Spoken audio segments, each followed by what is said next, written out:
was gonna say, make sure Matt unmutes his stuff. The old man, Matt. No technical stuff. And Matt, the Twitter is working great. That's all I'm gonna say. Better than last week. Banging on all cylinders. And look who finally decided to show up. A little badgering. No. Jack, we know you've been really busy. Obviously, we joke about it with you, but it's kind of fun to joke about it with you. And I know you know that we're got a jokingly hazy intern. This ACC slate's gonna be incredible. Yeah. Another great question from Jack during the post-game presser. I don't know, Matt. I know you don't listen to those, but I know you get the family text from the Spalinas. So everybody shout out. Everybody reach out to Matt if you have any questions for Joey. Because Matt will send. Listen, your biggest fan is already here, Matt. So if you look at the YouTube chat, your biggest fan is already here. Jeez. I'm not acknowledging him because he texted me something about Carmelo that I'm not going to talk about yet. So there was a game Sunday. I think, Mike, I hate you so much right now. You know. But I don't know. I'm glad I'm not a coach. That's all I'm going to say. That's how I'm going to start it, because the first 2 goals I would have called a timeout if I was a coach. I am so glad I'm not a coach. Yep. I think you guys would both probably agree. What are your thoughts, Jack? I know you put it out in the notes. Like, what are your thoughts on the first quarter? Crazy, I guess. I think just the game overall. In fact, a tale of 2 games. Mm-hmm. Even that whole first half, a tale of 2 quarters. Mm-hmm. SU just letting bad shot after bad shot, giving up easy breaks. Yep. Couple rough shots.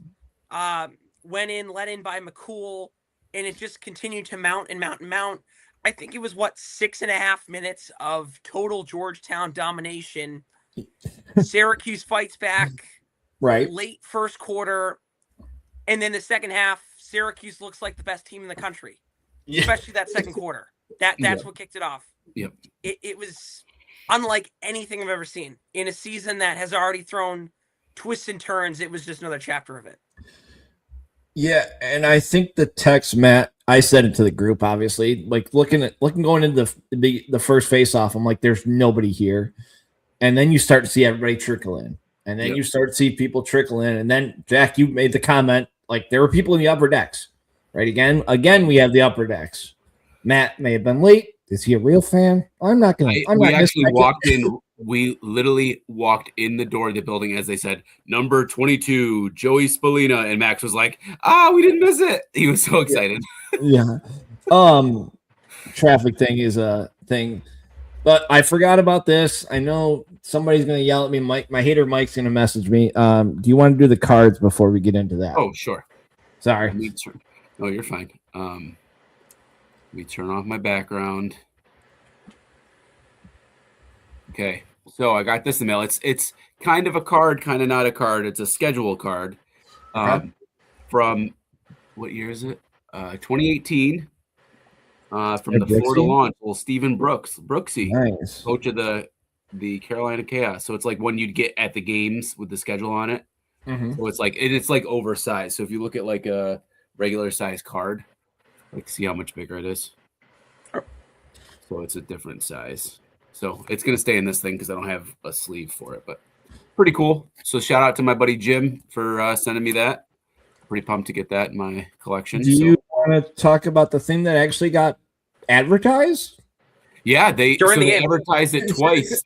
The cards are coming out on Saturday, which I was super pumped for. I actually sent a screen, like a picture of it to Todd. He goes, "We might use that in our marketing." So shout out to SU for actually marketing something, which was great. Sometimes they're known to kind of last minute say, "Oh, hey, we're doing this." And then it was funny. After the game, I brought one of Gary's cards. I'll show you what one of his NLL cards. Mm-hmm. I'm not going to switch my background. You get you're good. You're good. His NLL card that they came out with in the winter. We brought one of those because I got it signed. I had Max get it signed, so I didn't look like a creep.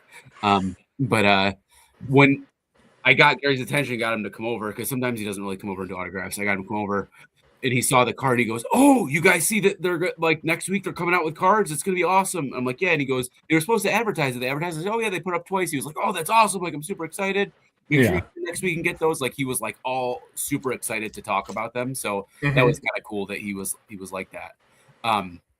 So going back for a second, we talked about traffic. Because of the 81 construction, there's only one way to get in. They don't loop you around the backside of the residence halls and by ESF. So get there early, folks. Get there early, especially because there's a women's game beforehand too. So there's already going to be some of the spots full in the parking lots because of the women's game. So get there early. And now then, what's just crazy to me as we talk about cards, I think it's really cool that they're doing cards, and especially the orange, such a lacrosse brand. But before we get to cards, we have to get the TV broadcasts correct and let people be able to watch high-level lacrosse games. Richmond Notre Dame 1 versus 2 just got picked up today.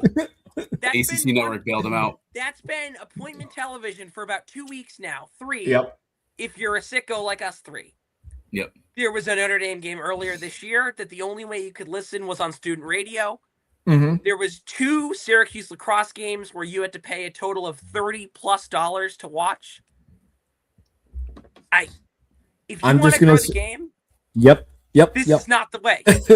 Putting everything behind a paywall. I complain about a lot from TV. MLB starting up. They obviously have a big paywall. People in New York, as I'm seeing now, kind of get, they get a tough draw with some of the New Jersey teams getting blocked out as well. People in Philadelphia, Pennsylvania, same thing. But the lacrosse and even like college baseball, the spring sports have done an incredible job of not letting the sport grow despite all of the positive movements. I said this last week, Jack, and I'm curious to get your college take on this, right? Because you're the kid. Matt and I are the grandpas that, we'll just say it that way, Matt. I think that's fair.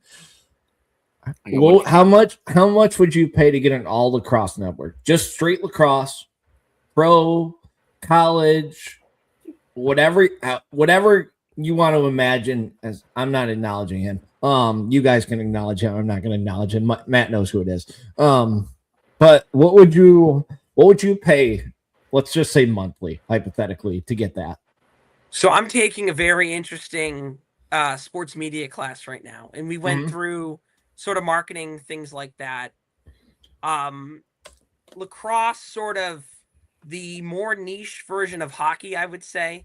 And for their 81 game slate, 82 game slate, it's about 85 a season.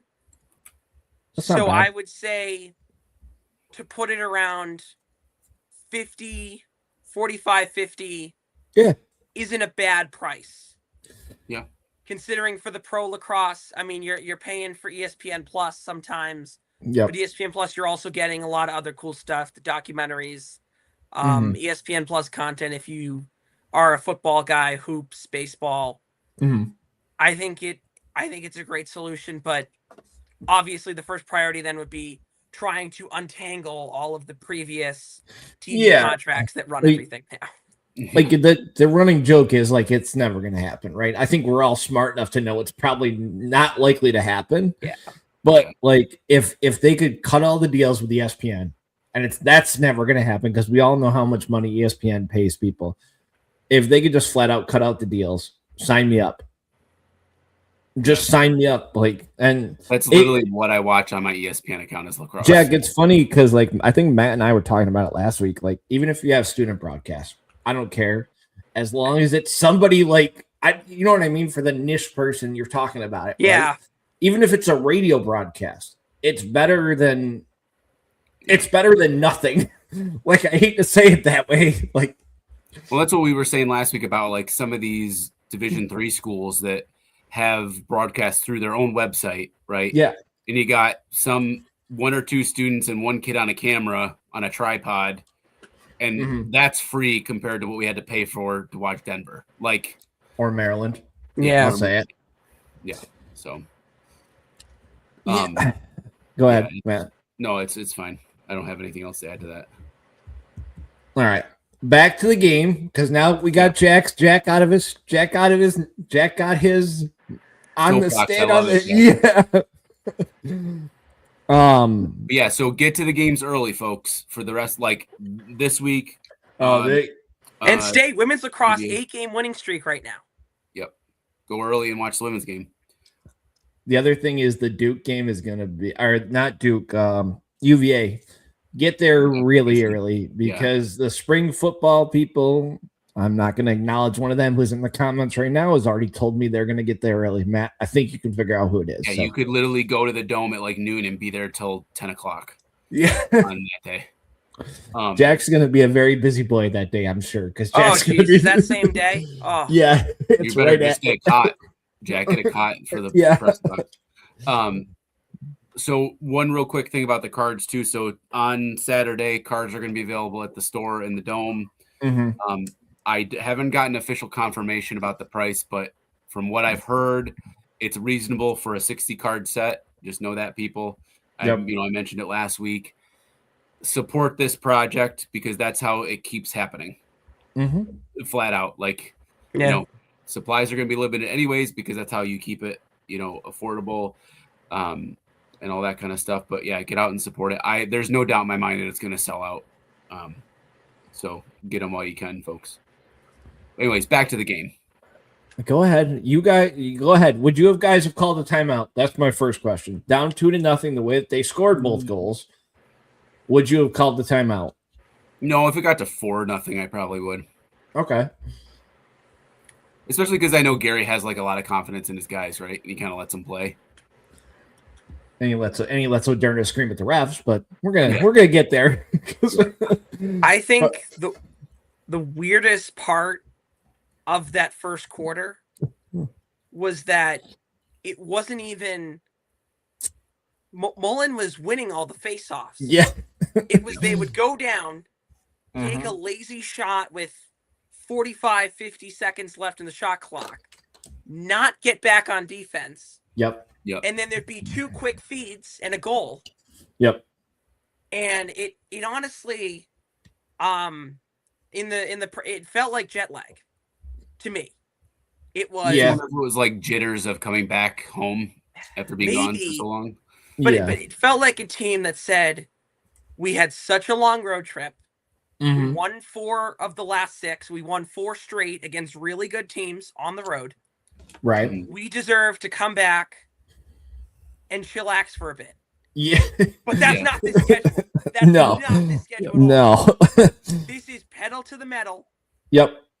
Because Georgetown's a good team, and now here comes the ACC. Yep. Yeah. I think there's a little bit of that rust. With jet lag, rust. There was clearly that element of rust. There was all year we've seen them pass the ball, right? We've seen them pass the ball around, pass the ball around. And then the first couple possessions, they go 1 pass, 1 shot, 1 pass, 1 shot, 1 pass, 1 shot. Yep. And you could see it. Thank God the fans behind me aren't coaches. That's all I'm going to say. I'm going to save that for later in the game part. Let's just say, Matt, they aren't fans of Jake Spalina. Let's just say it. Because they think he's Joey. That's how I'm going to say it. That's funny. But yeah, we go down 3-1, rattle off 3 in a row to finish the quarter. Yep. And then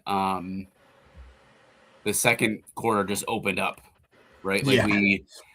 We did what Gary had mentioned they wanted to keep doing starting in the Hopkins game, right? Push transition, move the ball quick, take advantage. The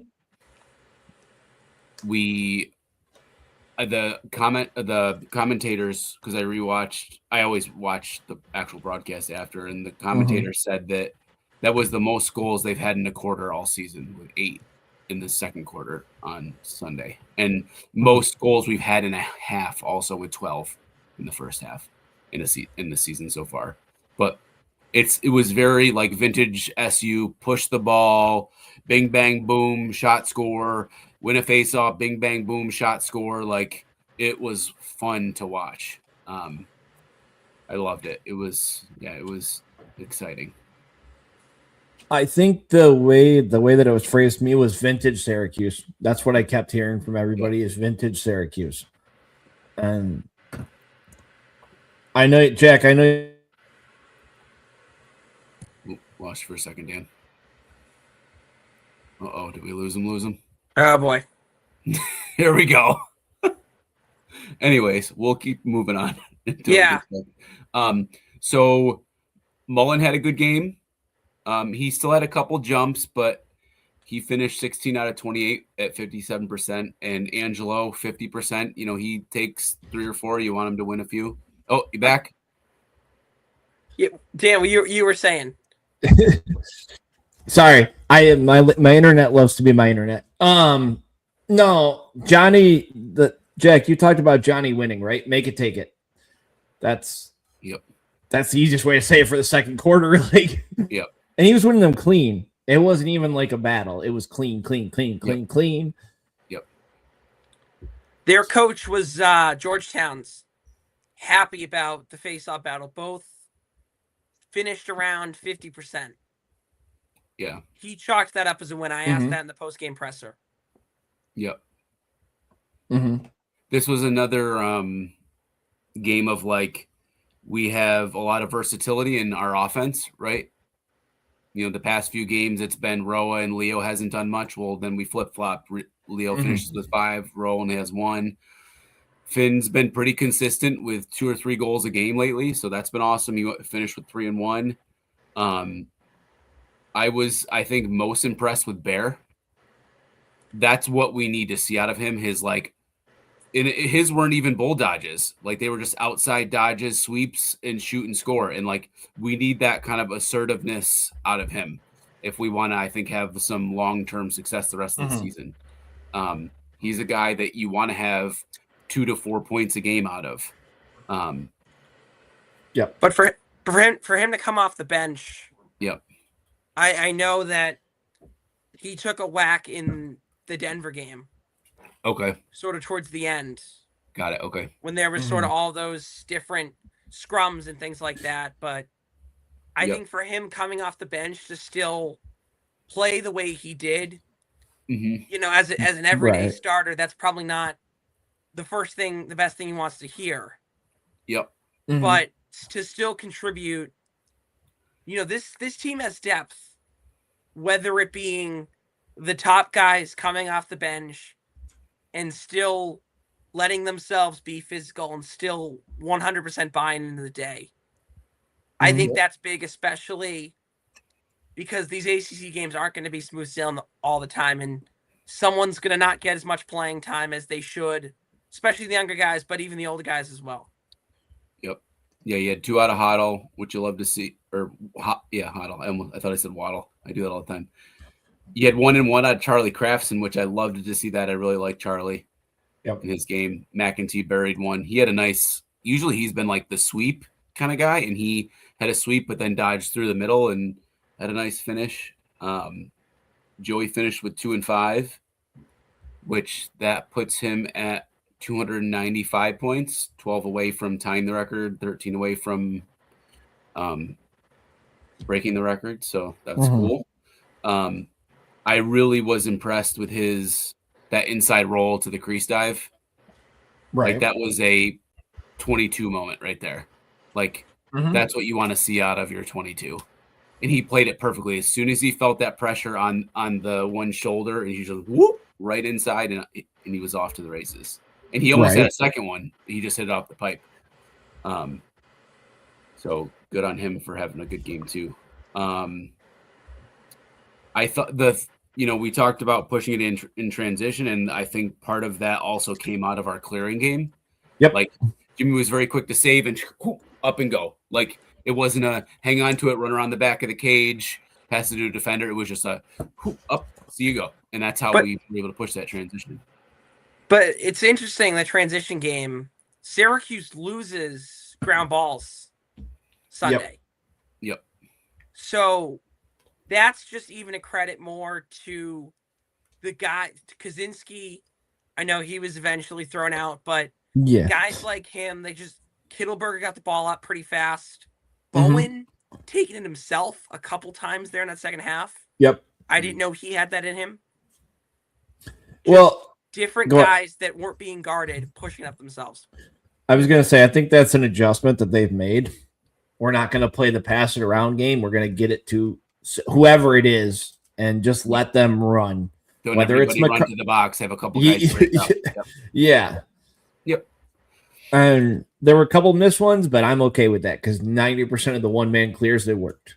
And I walked in with Matt Abbott. So that was a fun little moment talking to Matt for a minute. He looks really old. Side note, but he got lots of gray. He's got a lot of gray. All that stress of playing lacrosse.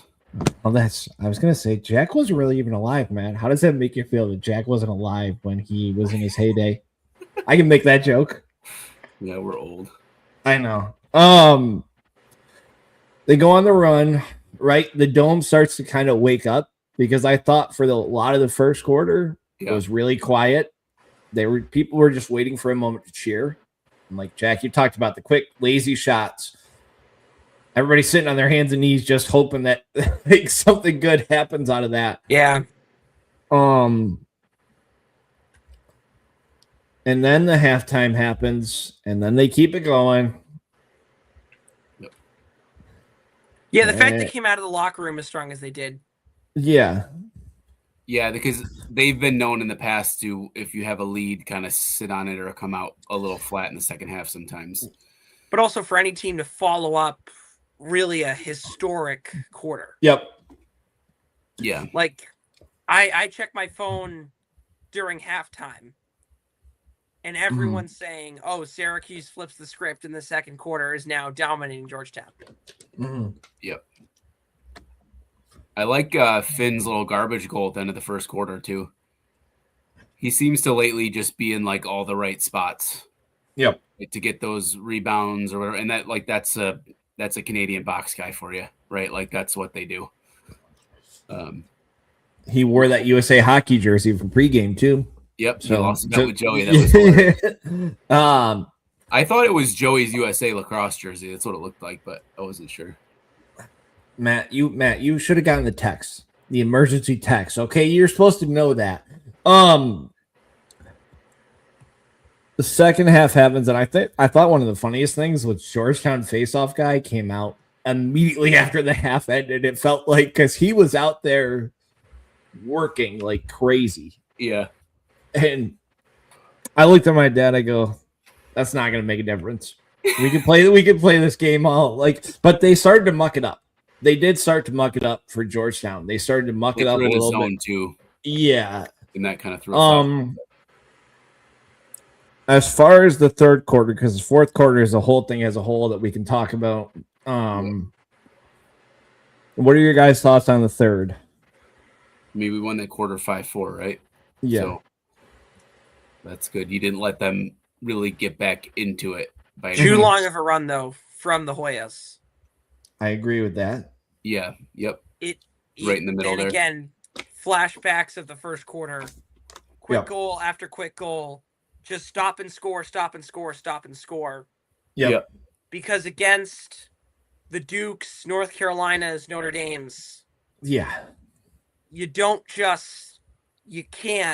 really can't sit on your heels for 4 minutes and let them have their way. For sure. Yeah. Do we want to do the Chuck debate? I'm holding off, Matt, because you and I are going to strongly disagree on this one, and I'm waiting. I don't know if we necessarily would disagree. Jack may. Jack may be the one contrarian here. I am going to say, as someone who played it a tad and has called a lot of lacrosse, that they are the number one priority is the protection of the head. Yeah. Because they want to make it, for the grow the game aspect, they want to make it a safer option than football, where kids can still run around and hit, but their parents don't have to worry about them getting concussions. Yeah. So the number one priority is the head. Same with what you're seeing in college football right now. We're seeing in the NFL. If there's a hit to the head, no matter how large or small or incidental or intentional it is, they're going to call it. 3 minutes, ejection. Yeah, that's, I think so. But it should have been at the minimum 2 minutes. None of those. 2 minutes locked in, right? Yeah. I agree with that. The problem is, and I said it in our group text, the replay, the reaction from everybody on the replay, it was like a groan or a shock. Everybody in the dome had it. Yeah. So when you slow it down and you look at that replay, it looks a lot worse than it looked live, right? Because we all saw it live, and I was like, okay, that's a hit. Like 2 minutes, easy. Yeah. Yep. I think to that point, the refs let the game get out of hand, and that was their way of setting a tone. Yeah. That's my reasoning for it. Yeah. Like, because there was a lot of things they let go that built to that. They hit the blind side at midfield. Yeah, like insane. I mean, yeah, like that's what I mean. Like we can do that song and dance for the refs. When Joey was going for a ground ball and got hammered in the head, like, but they didn't throw any. Like, so that's where I get kind of annoyed. Is that like, and I saw a play from, I think it was last night. Some guy, was it the Dartmouth? No, what game was it? I don't know which game it was. I think it was last night or over the weekend. A guy went to cross-check somebody, hit them like here, but it slid up and like the stick broke as it like went up in here and like snapped past his neck. And it's like, but I don't even think that got a penalty. That's just crazy. So I 100% agreed with 2 minutes. I don't know if I would have gone so far as to say ejection. I know anybody who hates Syracuse is like, they play dirty, kick them out, like all that kind of stuff. Like if slowing it down made it look worse, but also you can see that he literally hits like here and it slides right to the neck. Yeah. Like, so some people were saying he was headhunting. He's a dirty player. No, I don't think so at all. I mean, I don't think he was either. Like I said, they let a lot of aggressive player. Yeah. There's no doubt in that, but I don't think he's a headhunter by any means. Here's the way that I'll say it. If the other calls get called, I don't think that call is made. That's the way that I'll say it. Like you're right. I mean, Jack talks about it. The blind side of midfield that you don't even say a word about and nobody reacts to, and you're just like, okay, like that was like a minute. Fourth quarter. It was like a minute before. So like they let that Matt. Who got hit? I forget. It was near side to the. It was Matt. Yeah. It was right at midfield. Yeah, it was. And then the one on the far side from the bench, Matt, that was more in front of you, where the photographer. Where Figueres got. Where they, which is fine. I'm okay with not calling that, but then you can't play this game where now we're going to call this. That's my point. Yeah. If you're going to play that game 2 minutes, cool. Tim actually agrees, which is scary. I don't want Tim to agree with me ever on something, but. We've said it time and time again about the refs, right? Like, if you're going to be bad, be consistently bad. If you're going to be good, be consistently good, right? Yep. Like, either way. Here, go ahead. So, a note out of Chuck: he will not be playing on Saturday. Yeah. And I haven't heard anything from anybody, but I looked up the rules, and if you have an ejection, you are automatically out the next game, and there's no appeals process. So I looked up the rules today. So that sucks, and we'll get into that why later. But I will say that out of that penalty and the rest of the penalties, the man down unit did very well. Yep. Especially that 3 minutes, they only allowed one goal, which was awesome because that could have turned into Denver very quick, and it could have been a mess.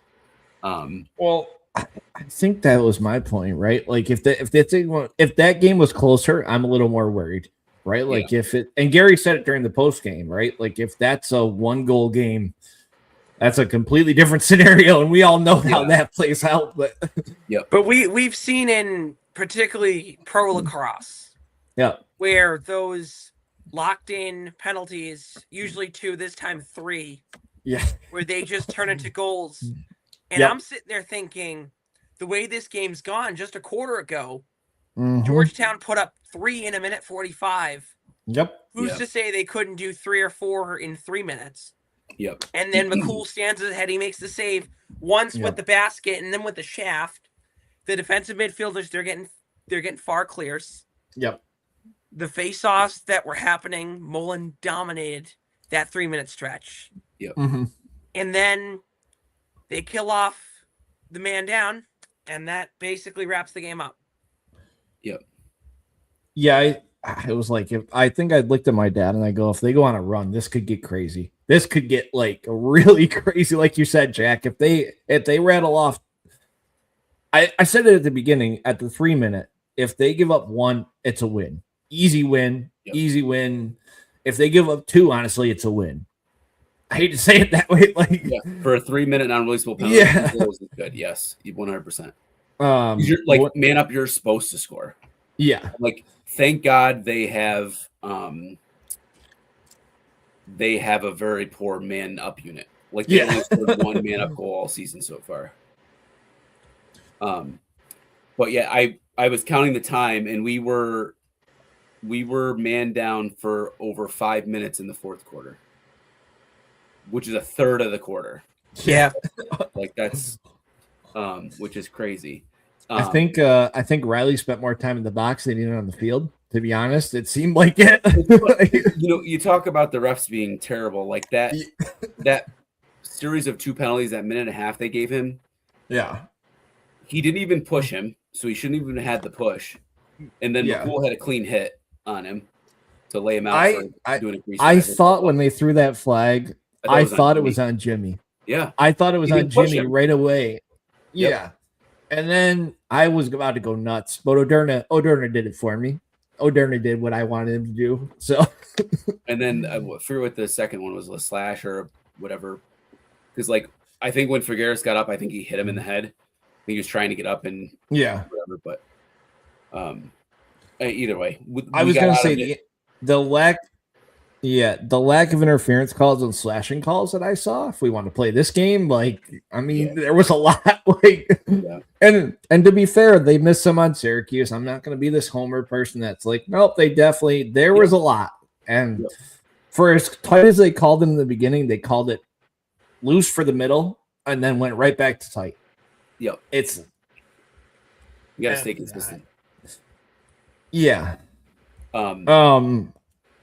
ahead, Matt. McCool finished with 17 saves, 59%. So another good week out of him. What was I going to say about penalties? I had another thought too, and I lost it. I can jump in here. Go ahead, Jet. Maybe their worst offensive start, at least. Worst offensive start to a game all season. The fact that they had their highest goal total against a ranked opponent yet to end the game, I think it's just crazy. Fun little stat there. Go ahead, Matt. I think we've said it before. It might have been in conversation with other people too. Like this team still hasn't played a full 60 minutes. Which is crazy to think about, because if they do, holy shnikes, they're not losing to anybody if they can play a full 60 minutes with how this team can bang on all cylinders. And granted, that's 99% of the time, every team's not playing a full 60 minutes. It doesn't happen. Mistakes happen, whatever. But like, it's crazy to think about how this team has had some lapses in times and games and still, for the most part, has pulled it out, figured it out, got it together, made adjustments, whatever you want to call it. And that's something that hasn't always happened in the recent past, right? Like, and maybe that's the senior class and their maturity and being able to figure it out, and they've gotten progressively better at it probably. But it's crazy to think about that if they play a full 60 minutes, oh boy. But then again, it's crazy to think about. They haven't played a full 60, yes. But as you look ahead to Duke, Yep. Duke has played one team right now that is currently in the top rankings. Can anyone guess? It's Denver. Nope. St. Joe's? Yes. Okay. And do you know how the Syracuse St. Joe's game went? Yeah, 20-2. Not great. Yeah. Not great. So, yes, there has not been a full 60. But I think, given the schedule, given the opponents, I would rather be in the scenario where there's things to work on against the top dogs. Yes, 100%. Than dominant fashion against sort of these middling teams. And then now Duke is coming into a scenario on the road in the Dome where they are playing a team on a 5-game win streak with a skill level that they haven't seen even close to yet this season. Yep. Right. Mike is going to love all this, Matt. You know who I'm talking about. He's just going to eat this right up as a Duke fan. He is going to love. And Jack, if you don't get a message from him, I'll be shocked because he's Matt. I think you've interacted with him most before. Reasonable Duke fan. I was just going to say, like, he will praise Syracuse, but whenever you talk about Duke, he goes on the ultra defensive. So I expect both of you to get messages from him. And Mike, it wasn't me. That's all I'm going to say. I wasn't the one who said it. I'm not saying they're a bad team. No. I'm but just Matt, saying. I think I'm just saying the scheduling philosophy that Wild Hack, Gate, and Syracuse underwent for this upcoming season was completely different from the Duke scheduling philosophy. You could say the opposite. Yes. Yeah. And is it the war of attrition of opponents? Or is it the lack of readiness for a top 5 team? Yep. We'll see this weekend. I was going to say, for people that don't think Duke is good, though, and I know we're talking about the scheduling, right? They're still good. I want to tell people because Jack, people will hear this, and Matt knows this. There's people in the stands. There's people that will hear this, and I kid you not, if Syracuse didn't win by 10, the idiots that'll come on the soundboards and all those boards will go nuts. Yep.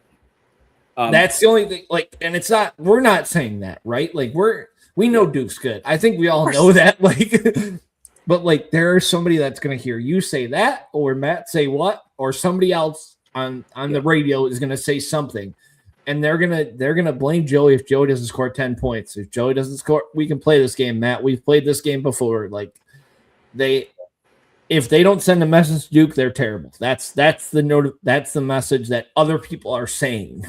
Yep.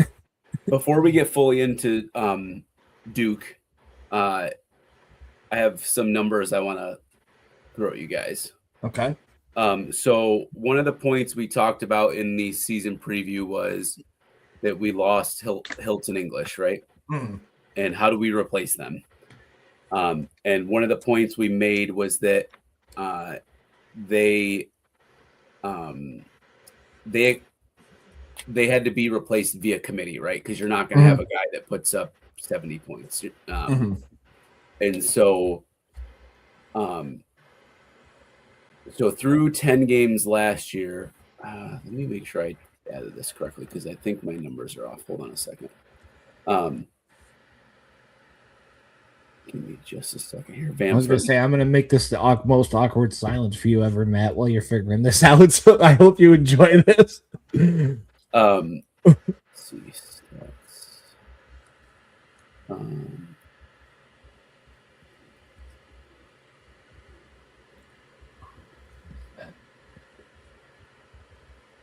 Tim, don't do this. Don't praise Duke. I see you. Don't worry. I see you, Tim. Don't praise Duke. Jack, he's a Hopkins fan, so anything that Syracuse does, he'll criticize. He knows. Yeah, so last year around this time,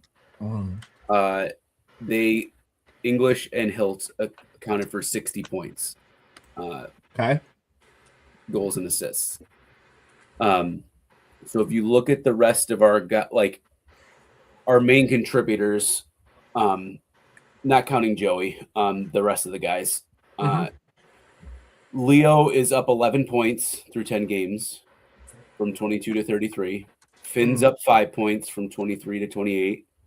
Hoddle is up 10 points from 7 to 17. Bear is up 6 from 11 to 17. Roe is at the same, funny enough. And then you have an added 13 points combined from McEntee and Hahn. So you've got about 40-ish or so points so far accounted for. And I didn't get to the guys towards the end of the bench because you have some of those guys every year that score, 3 goals in the season, whatever else. So, but I think you can make the argument that we're having harder competition this year. Our schedule's harder, There's no argument. It's a fact. Because like you look at those first 3 games last year when we played Jacksonville and Towson and whatever, and like some of those guys are putting up 8 points a game. Like that's where some of that discrepancy is too, right? So overall though, I like seeing those numbers.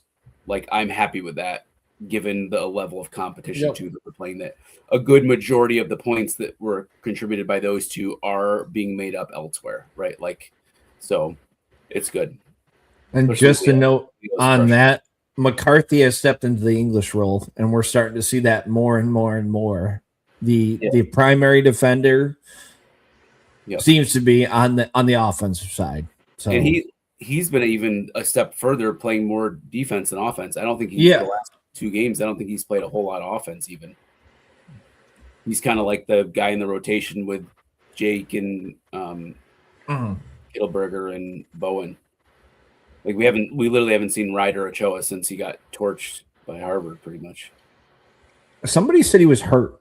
I've heard that, so I don't know how much that is true. I mean, let's just be fair. I thought Peyton Anderson was hurt, and magically in the second quarter he goes and steps in, and because like when you see it, just an aside for that, when you see somebody on the end of the bench, Matt, we've talked about it. You don't think he's playing. You don't, and then you just see him come in. I was like, okay, he's good. Yep. Tim can give me the scouting report on Duke because I know he's going to, and he's already praising Duke, Matt. So just be ready because you are going to get the hate messages from Tim. Yeah, I mean, his last comment is perfect. Like, so they're young in some spots. Their defense is very strong. I mean, they have Aiden McGuire, who's the best short stick D mid in the country, arguably. No argument is. They have very good long poles. Charlie Johnson's a great defender, and then Mac Christmas, one of their LSMs, is very good, and then Patrick Jameson is a very good goalie. I mean, he has 6.27 goals against right now and a 55.7 save percentage. You can argue some of that's the competition they're playing, but still, like, you still have to be good and make saves, right? Like, regardless of who you're playing. And then they have like a 3-headed monster in terms of their offense. It's Johnston, Max Sloat, and Kyle Colsey are their 3 main contributors.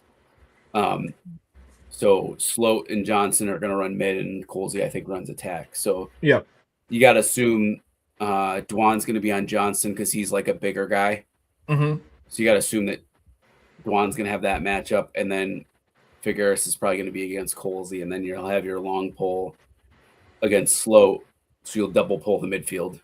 Yeah, that's what I was going to say. Tim said that above that. I don't know if you saw that. So I think that's the play, right? Like, and then you play the who else beats us? Okay, we'll shut down 2 of your guys. If the third one beats our shorty, okay. Go ahead. Their face-offs, they're facing off at 59, almost 60%. Their main guys, even against that schedule. Matchup to watch. And so write that down, folks. Write that down. Their main guy, Cal Gerard, he's at 63%. If you look at their schedule, we've done better against the same teams we've played, with the exception of Air Force. But like the actual like ranked or close to ranked opponents, they only beat Denver by 1, 8-7, and we beat them 13-12 by one. So you could Right. argue, we did better because we were able to put up more. And then they beat St. Joe's 12-6, which our St. Joe's game was just a domination. So, but yeah, we talked about their schedule, right? Like Duke is not a bad team, but we also don't really know who they are yet because they haven't really played anybody. So, these next 6 games for them is really going to determine who they are. Can they even make the tournament? Because if they don't do well in the ACC, Yeah, their out of conference doesn't get them into the tournament, right? Like there's nothing on their out of conference that gets them into the tournament. No, in the top 10 ranking, they're at number 6 from Inside Lacrosse. Yep. They're obviously a great team, well coached, a lot of star players, returners. But they just haven't played anyone. Yeah. And we can't fault them for that. We can't hold it against them. Yeah, you still got to play like that. But it is a reasonable doubt. Right. Especially in the lacrosse Twitter world, which I spent most of my class time today going through. Well, it's crazy though, right? Because it's a tale of two fan bases. Mike, I'll use Mike as the example because Mike is pretty level-headed. I haven't heard anything about their schedule from him, and usually he'll talk a little bit. But I'll tell you what, if Syracuse had that schedule and didn't do what it did what Duke is doing, Matt, Jack, obviously as well, the people would be calling for Gary's job, even as an undefeated team.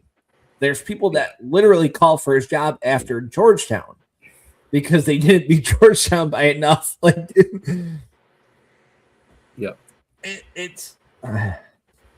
Matt, you've said it, Jack. Obviously, this. It's like people want Gary to lose. At this point, that's what it feels like. They want something to happen. Yeah. And I got news. It's not going to happen. I'll say it. I'll be the one. It's not. Yeah. I mean, you look at their last 5 games, you've got the ACC slate and Cornell, right? Yeah. So you've got all, with the exception of Virginia, all top 20 teams. No. So you got to assume they have to win 2 at least to make the tournament out of those. You would assume they'll beat Virginia, right? That's the one that's probably a most guaranteed. Yep. But ACC play is ACC play, right? Virginia just dominated. Was it Dartmouth? Who was it? Dartmouth? Is that what they played? No. Who did they just play and smoked them and did really well? I forget who it was. Doesn't matter. Who's this? Virginia. Who did Virginia play this past weekend? Was it Dartmouth? Tim, if you're still watching, comment because Tim watches way too much. The Millen brothers, I saw they put up a show per usual. Yeah. Come on, where's load? I don't think that's news at this point, but no.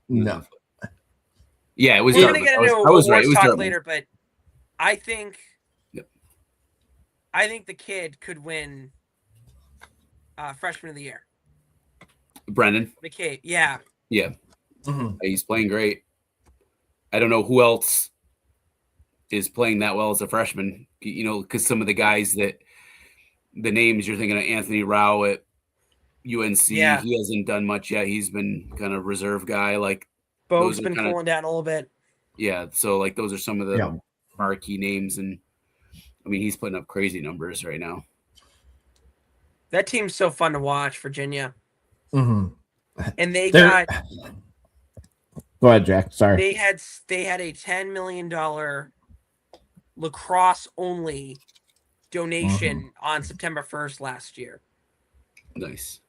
They are, as a fan who's not a fan of them, they are the most frustrating team to watch because they have so much talent on the field, and every single year, I don't know what it's not Lars. I'm not saying that they can't put it together. They had the Colesies last year, and nothing. It's their defense and goalie play.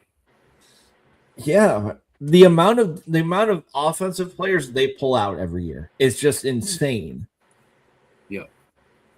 But yeah, so anyways, big game Saturday. Let's start at ACC play. Let's go, boys. Score predictions, anyone? Oh boy. yeah. I'll go 15-10. I'll say 15-10. 13-9. Don't do this. You're just gonna be the contrarian. Jack, say Duke wins. Go ahead, do it, Jack. I'm gonna bait you into this. I'm not gonna say Duke wins. No, I know. I am going to say, because I expect a lower scoring game. Okay. 11-8 SU. Okay. Matt, your 13-9 was Duke wins, right? No. Please. Okay, I'm trying to bait you. I want that part just to get clipped, just so somebody sees that. I have this is a game where you want 10,000 people, right? Like, yeah. There's two games I want 10,000, but we're not doing that one yet. I mean, the last 3 we should get that many. So I have a look ahead question to both of you, and we'll end on this. All right. There's going to be an ACC team that they lose to, right? We all know that. We could play this game. Yeah. Who is it?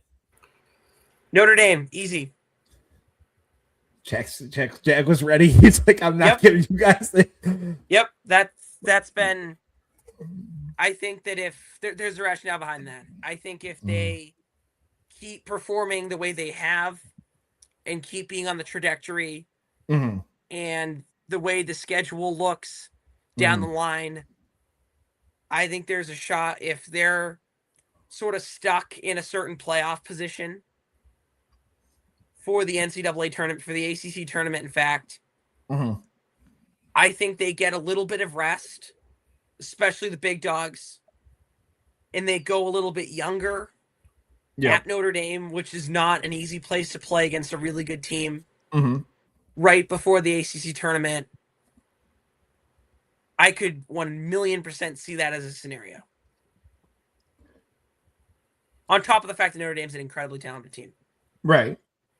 Matt, I've got an answer if you don't right away. Go ahead. Because I know this team's history, it's going to be Virginia. It's every time there's a big event at the Dome. Matt, we've talked about this before. For some reason, and I hope I'm wrong here, trust me, there's a Desco retirement. Like there's the Ring of Honor. There's going to be a lot of people there. I hate to do this, but we talked about how inconsistent Virginia is. If Virginia shows up, and we all know we can play this game, like they can compete. That's all I'm going to tell people. Yep. Well, since you two said those, I'll say North Carolina. Okay. I don't know. They seem to sometimes have our number. So, and if those two get going, then we're in for a rough day. I mean, their team comes down to Duffy and Petro. So, yeah, if either of them get going, I mean, was it last game we played him? He had 7 8 points. Yeah. So it's he had 6 goals. So you can't let those do that. Yeah. So and he can stick it from anywhere. So anywhere. And I hate his family. Just don't do this. We're not gonna. No, we don't have time for this. We can do this behind the scenes, Matt. We can talk about this one behind the scenes. How much you get paid for your NIL appearances from the Splinas, and how much you make. Although I will say, Coach Petro is a nice guy. I've met him in person. Is there anything else that you guys have? I don't think so. Show up, folks, and show up early. If you can, go to the women's game beforehand. Support the women. They're crushing it. There you go, Matt. Go on. I agree with that. I agree with that sentiment. It's an early game, the women's game, but hey, if you want to tailgate with some breakfast, do bacon and eggs in the parking lot. Right. Women's squad on an 8-game win streak, men's squad on a 5-game win streak. It should be a fun, long day at the JMA Dome. Heck yeah. Jack's bringing his pillow. Jack's bringing his pillow for a couple weeks here. Coming up. His housing selection. He got his room in the dome. He got the dome. As always, go Orange. Go Orange.